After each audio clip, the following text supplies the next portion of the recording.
श्री सच्चिदानंद सद्गुरु साईनाथ महाराज की जय।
आज गुरुवार असल्याने रात्री 9:15 वाजता बाबांच्या पालखीची मिरवणूक निघेल। आज गुरुवार होने के कारण रात 9:15 बजे बाबा के पालखी की शोभा यात्रा निकलेगी। आता धूप आरती सुरू होत आहे। सर्वांनी एका सुरात आरती म्हणावी। अब धूप आरती शुरू हो रही है। आप सब एक सुर में आरती गाइए।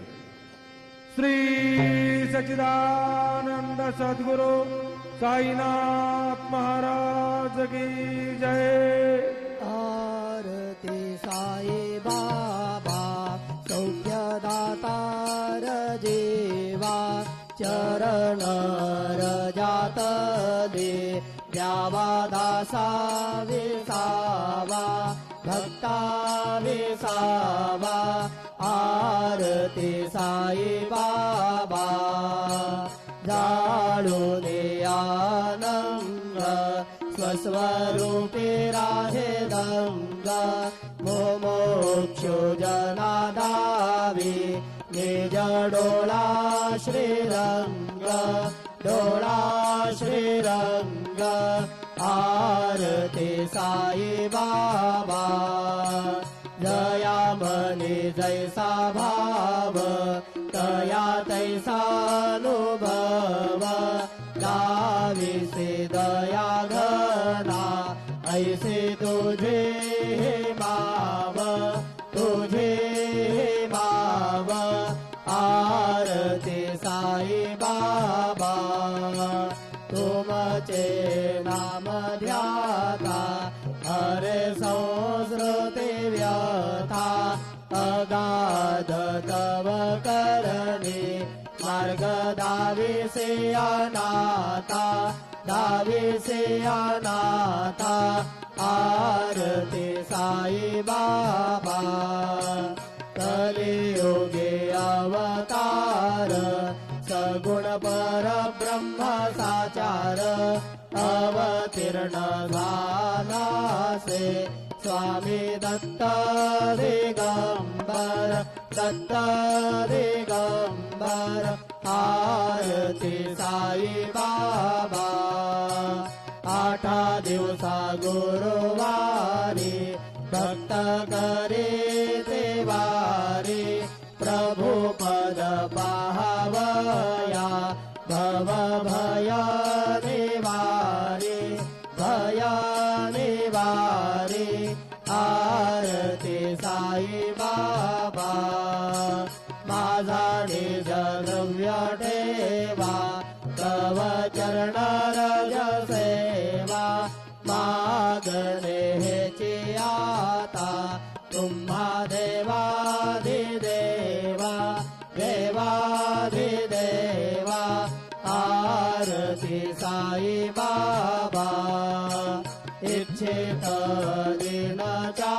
जातक निर्मल तोय निज सुख पाजावे माधवाया सांभाळा पोले भाक आपोले भाक आरती साई बाबा सौख्य दातार देवा चरण रजातले द्यावा दासा विसावा भक्ता विसावा आरती साई बाबा शिर्डी माझे पंढरपूर साई बाबा रमावर बाबा रमावर साई बाबा रमावर शुद्ध भक्ती चंद्रभागा भाव कुंडलिक जागा कुंडलिक जागा भाव कुंडलिक जागा याहो याहो अवघे जन करू बाबांचे वंदन साईचे वंदन करू बाबांचे वंदन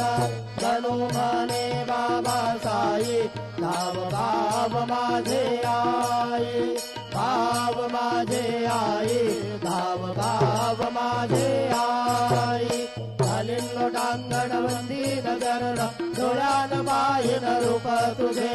प्रेमे आलिंगन आनंद पूजन भावे ओवाळीन म्हणे नाम त्वमेव माता पिता त्वमेव त्वमेव बंधु सखा त्वमेव त्वमेव विद्या द्रविणं त्वमेव त्वमेव सर्वं मम देव देव कायेन वाचा मन्त्रेण वा बुद्ध्यात्मना वा प्रकृति स्वभावात् करोमि अद्य सकलं परस्मै नारायणायति समर्पयामि अच्युतं केशवं रामनारायणं कृष्णदामोदरं वासुदेवं हरिं श्रीधरं माधवं गोपिकावल्लभं जानकीनायकं रामचन्द्रं हरे हरे राम राम राम हरे हरे हरे कृष्ण कृष्ण कृष्ण हरे हरे श्री गुरुदेव दत्त अनंता तुला ते कसे रे स्तवावे अनंता तुला ते कसे रे नमावे अनंता मुखांचा शिणे शेष गाता नमस्कार साष्टांग श्री साईनाथा स्मरावे मनी त्वत्पदा नित्य व्हावे उरावे तरी भक्तीसाठी स्वभावे करावे जगातारुणी मायताता नमस्कार साष्टांग श्री साईनाथा वसे दो सदा दावया संत लीला दिसे आज्ञ लोका परी दो जनाला परी अंतरी ज्ञान कैवल्यनाथा नमस्कार साष्टांग श्री साईनाथा बराला दला जन्म हा मानवाचा नरासार्थका साधने भूत साचा नरो साई प्रेमा लढाया हंता नमस्कार साष्टांग श्री साईनाथा धरावे करीसान अल्पज्ञबाला करावे अमाधन्य चुंबो निघाला मुखे घाल प्रेमे खरा ग्रास आता नमस्कार साष्टांग श्री साईनाथा सुराधिक ज्यांच्या पदावंदिताते शुकाधिक जाते समानत्व देते प्रयागादि तीर्थे पदी नम्र होता नमस्कार साष्टांग श्री साईनाथा तुझ्या ज्या पदा पाहता गोप बाली सदा रंगदेचे स्वरूपे मिळाले करे रास क्रीडा सवे कृष्णनाथा नमस्कार साष्टांग श्री साईनाथा तुला मागतो मागणे एक द्यावे करा जोडितो दीन अत्यंत भावे भवे मोहनी राज हातारी आता नमस्कार साष्टांग श्री साईनाथा ऐसा येई वासाई दिगंबरा